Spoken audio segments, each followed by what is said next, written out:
Saudara-saudari terkasih dalam Kristus, hari ini Minggu 9 Juni 2024 merupakan pekan biasa ke-10 tahun B. Bacaan dibawakan oleh Florentina Setio dan Irene Santi. Mazmur dilantunkan oleh Irene Indarti dan renungan ditulis oleh Nikolaus Cipto. Selamat menekuni Sabda Allah. Mari kita semakin mengasihi, semakin peduli, semakin bersaksi.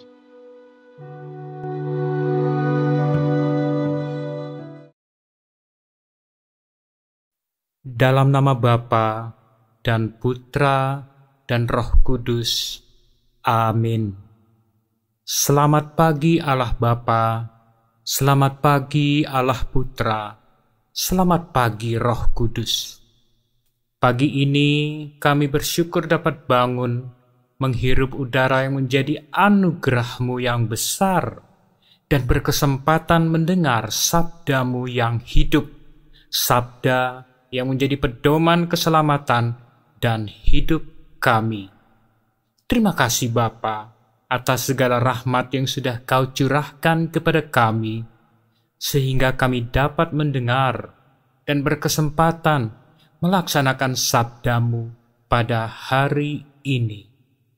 Berkatilah kami, sehingga sabda-Mu dapat menjadi jiwa dan pikiran dan perbuatan kami, demi Kristus, Tuhan dan pengantara kami.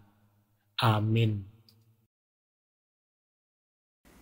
Bacaan dari Kitab Kejadian, bab 3, ayat 9-15.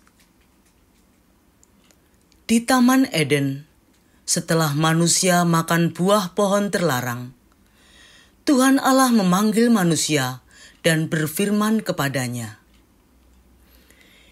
"Di manakah engkau?" Manusia menjawab, "Ketika aku mendengar bahwa engkau ada dalam taman ini, aku menjadi takut karena aku telanjang. Sebab itu aku bersembunyi."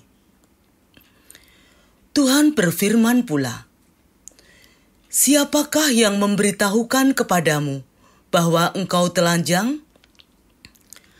Apakah engkau makan dari buah pohon yang kularang engkau makan itu?" Manusia itu menjawab, "Perempuan yang kau tempatkan di sisiku, dialah yang memberi dari buah pohon itu kepadaku, maka ku makan." Kemudian berfirmanlah Tuhan Allah kepada perempuan itu, "Apakah yang telah kau perbuat ini?" Jawab perempuan itu, "Ular itu yang memperdayakan aku, maka ku makan buah itu." Lalu berfirmanlah Tuhan Allah kepada ular itu, "Karena engkau berbuat demikian, terkutuklah engkau di antara segala ternak dan di antara segala binatang hutan. Dengan perutmulah engkau akan menjalar, dan debu tanahlah akan kau makan seumur hidupmu. Aku akan mengadakan permusuhan antara engkau dan perempuan ini, antara keturunanmu dan keturunannya.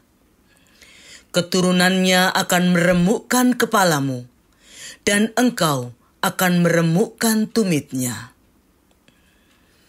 Demikianlah sabda Tuhan.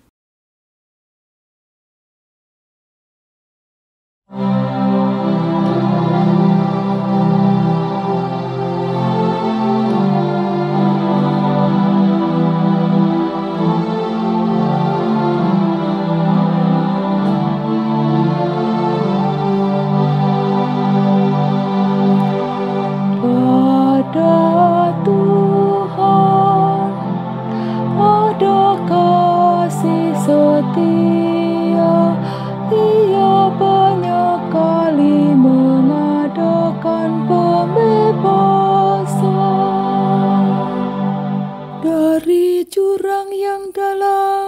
mau berseru kepadamu ya Tuhan. Tuhan, dengarkanlah suaraku. Biarlah telingamu menaruh perhatian kepada suara permohonanku. Ada Tuhan, ada kasih setia, Ia banyak kali mengadakan pembebasan. Jika Engkau mengingat-ingat kesalahan ya Tuhan, siapakah dapat tahan? Tetapi padamu ada pengampunan, maka orang-orang takwa kepadamu. Ada Tuhan, ada kasih setia, Ia banyak kali mengadakan pembebasan. Aku menanti-nantikan Tuhan, jiwaku menanti-nanti, dan aku mengharapkan firman-Nya. Jiwaku mengharapkan Tuhan, lebih daripada pengawal mengharapkan pagi. Ada Tuhan, ada kasih setia, Ia banyak kali mengadakan pembebasan. Berharaplah kepada Tuhan, hai Israel, sebab pada Tuhan ada kasih setia, dan Ia banyak kali mengadakan pembebasan. Dialah yang akan membebaskan Israel dari segala kesalahannya. Ada Tuhan, ada kasih setia, Ia banyak kali mengadakan pembebasan.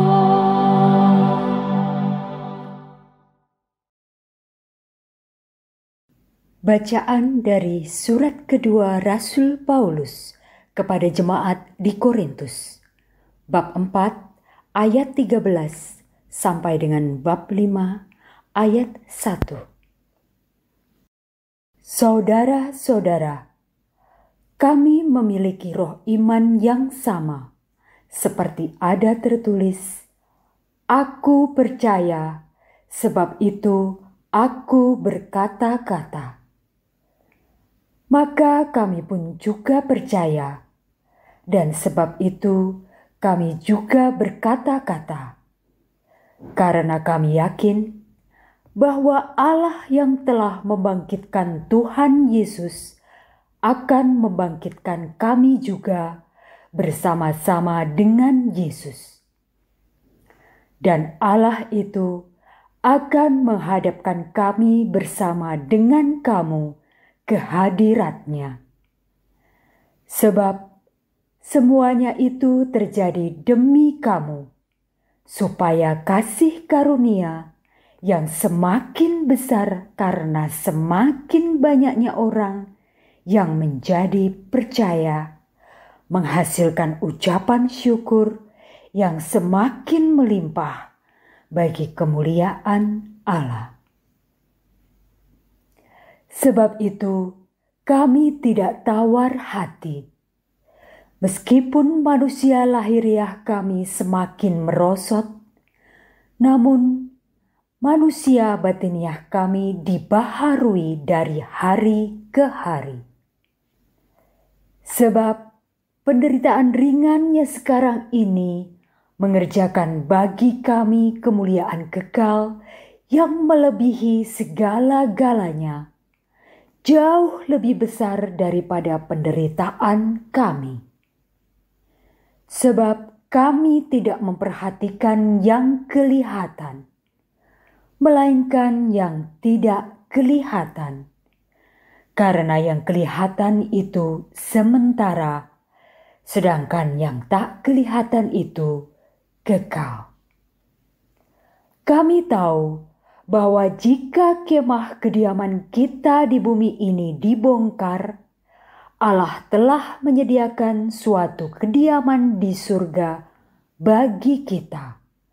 Suatu tempat kediaman yang kekal, yang bukan buatan tangan manusia.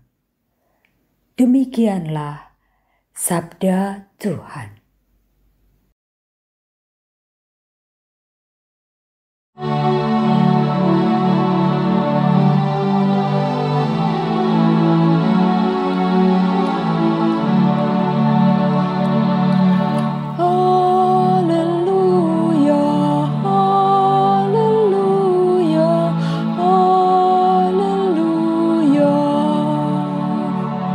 Sekarang juga penguasa dunia ini akan dilemparkan keluar.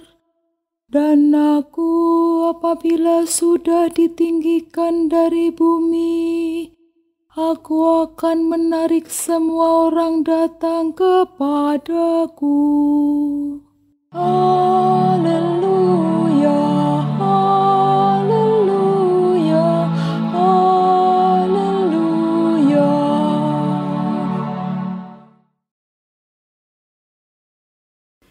Inilah Injil suci menurut Markus, bab 3 ayat 20 sampai 35. Sekali peristiwa, ketika Yesus dan murid-muridnya masuk ke sebuah rumah, datanglah orang banyak berkerumun, sehingga makan pun mereka tidak dapat. Waktu kaum keluarganya mendengar hal itu, mereka datang hendak mengambil Yesus, sebab kata mereka, ia tidak waras lagi. Dan ahli-ahli Taurat yang datang dari Yerusalem berkata, ia kerasukan Beelzebul. Ada juga yang berkata, dengan penghulu setan, ia mengusir setan. Yesus memanggil mereka, lalu berkata kepada mereka dalam perumpamaan, bagaimana iblis dapat mengusir iblis? Kalau suatu kerajaan terpecah-pecah, kerajaan itu tidak dapat bertahan. Dan jika suatu rumah tangga terpecah-pecah, rumah tangga itu tidak dapat bertahan. Demikianlah juga kalau iblis berontak melawan dirinya sendiri. Dan kalau ia terbagi-bagi, ia tidak dapat bertahan. Malahan sudah tamatlah riwayatnya. Camkanlah. Tidak seorang pun dapat memasuki rumah orang yang kuat untuk merampas harta bendanya, kecuali kalau ia mengikat lebih dahulu orang kuat itu. Lalu barulah dapat ia merampok rumah itu. Aku berkata kepadamu, sungguh, semua dosa dan hujat anak-anak manusia akan diampuni. Ya, semua hujat yang mereka ucapkan. Tetapi apabila seorang menghujat Roh Kudus, ia tidak mendapat ampun untuk selama-lamanya, sebab dosa yang dilakukannya adalah dosa yang kekal. Yesus berkata demikian karena mereka bilang bahwa ia kerasukan roh jahat. Lalu datanglah ibu dan saudara-saudara Yesus. Mereka berdiri di luar, lalu menyuruh orang memanggil Yesus. Waktu itu ada orang banyak duduk mengelilingi dia. Mereka berkata kepada Yesus, "Lihat, ibu dan saudara-saudaramu ada di luar dan berusaha menemui engkau." Jawab Yesus kepada mereka, "Siapa ibuku? Siapa saudara-saudaraku?" Yesus memandang orang-orang yang duduk di sekelilingnya itu dan berkata, "Ini ibuku dan saudara-saudaraku. Barang siapa melakukan kehendak Allah, dialah saudaraku laki-laki, dialah saudaraku perempuan, dialah ibuku." Demikianlah sabda Tuhan.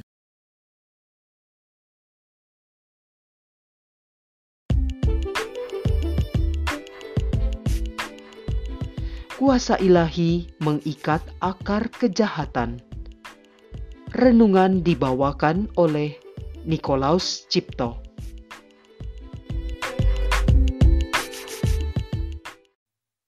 Bapak, Ibu, saudara-saudari yang terkasih dalam Yesus Kristus, rasanya mudah untuk diyakini bahwa tidak ada seorang manusia pun yang tidak pernah berbuat salah dan dosa. Namun, akibat perbuatan dosa sering membuat rasa tidak nyaman, malu, atau bahkan tertekan, terutama jika ada yang mengetahui perbuatan kita. Inilah yang disimbolkan dalam bacaan pertama, yaitu rasa malu kepada Tuhan karena telanjang. Tentu saja beban rasa malu dan tertekan kadang mendorong kita untuk melepaskan diri dari beban tersebut, walaupun seringkali caranya tidak tepat, yaitu dengan menyalahkan pihak yang dianggap sebagai penyebab perbuatan kita. Dalam kutipan kitab Kejadian dari bacaan pertama, ini disimbolkan dengan si manusia laki-laki menyalahkan perempuan, dilanjutkan dengan si perempuan menyalahkan ular. Maka ular sebenarnya merupakan simbol dari akar segala kejahatan dalam hidup manusia.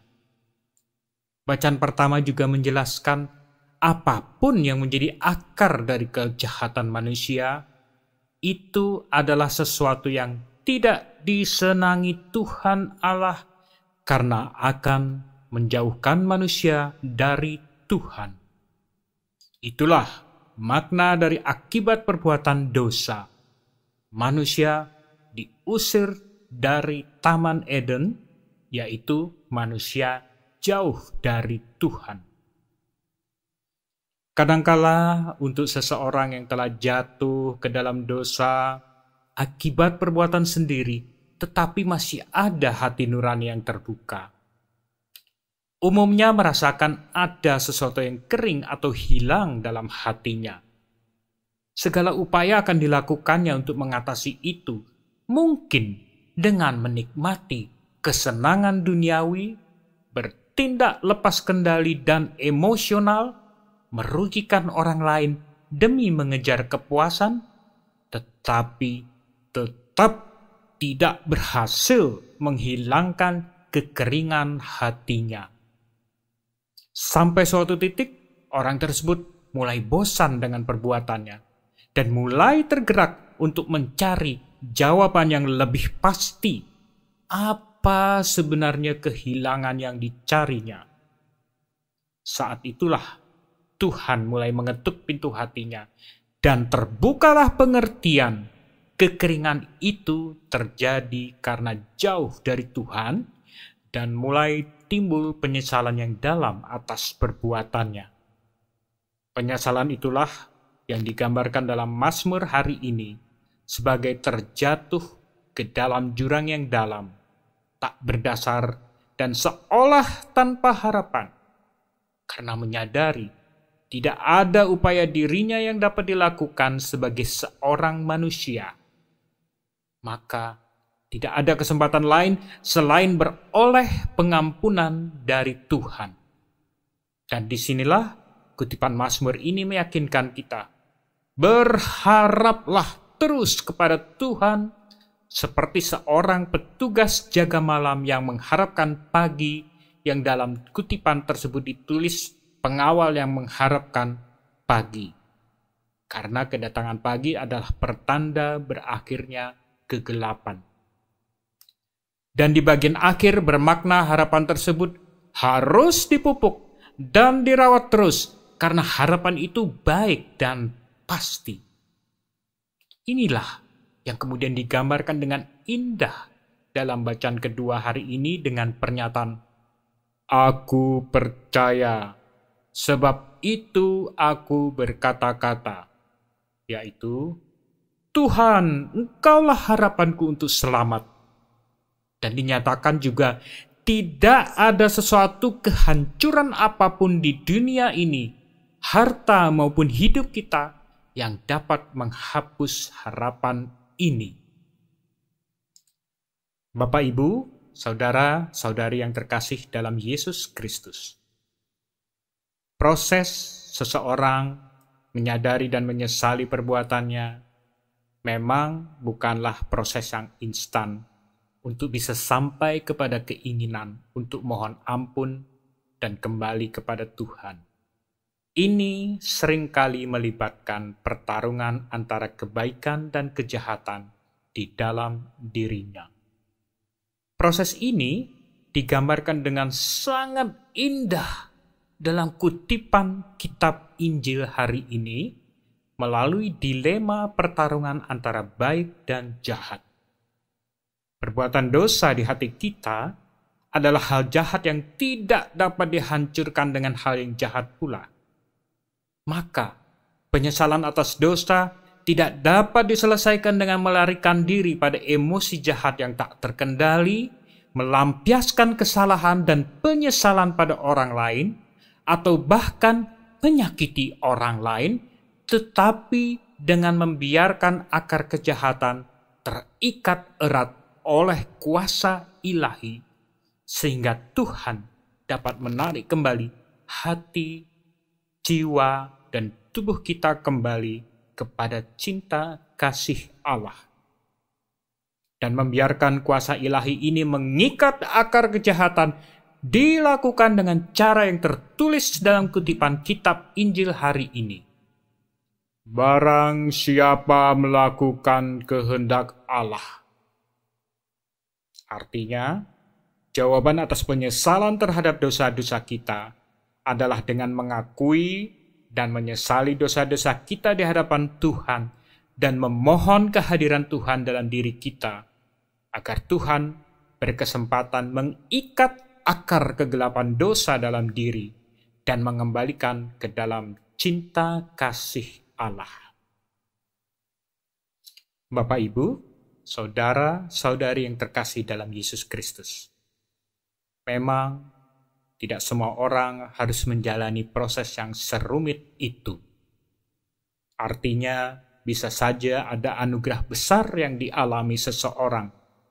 Misalnya, terketuk oleh suatu peristiwa sederhana, menyesali dosanya, memohon ampun kepada Tuhan, dan Anda seketika kembali kepada Tuhan. Tetapi mungkin juga seseorang harus melalui pergulatan batin yang panjang sebelum akhirnya benar-benar kembali dan berserah kepada Tuhan. Tetapi proses apapun yang dilewati, tetaplah ada satu hal yang sama. Ada harapan untuk pulih dan kembali kepada Tuhan. Pertanyaannya, bersediakah diri kita masing-masing membiarkan Tuhan mengikat akar kegelapan dosa dalam diri kita? Marilah berdoa. Tuhan Allah yang Maha Rahim, kami bukanlah orang-orang yang terbebas dari dosa, dan kami merasa akibat dosa-dosa kami tidak layak di hadapan-Mu. Namun kami sungguh sangat berharap Engkau berkenan untuk mengampuni dosa-dosa kami. Maka kami berjanji kepadamu untuk membiarkan Engkau masuk ke dalam hati dan jiwa kami, mengikat akar kejahatan dalam diri kami, dan merampas kami dari kegelapan dosa-dosa kami, agar kami dapat masuk ke dalam rengkuhan cinta kasih-Mu yang kami rindukan. Datanglah kepada kami ya Tuhan, karena Engkau adalah harapan kami. Dalam nama Bapa dan Putra dan Roh Kudus. Amin.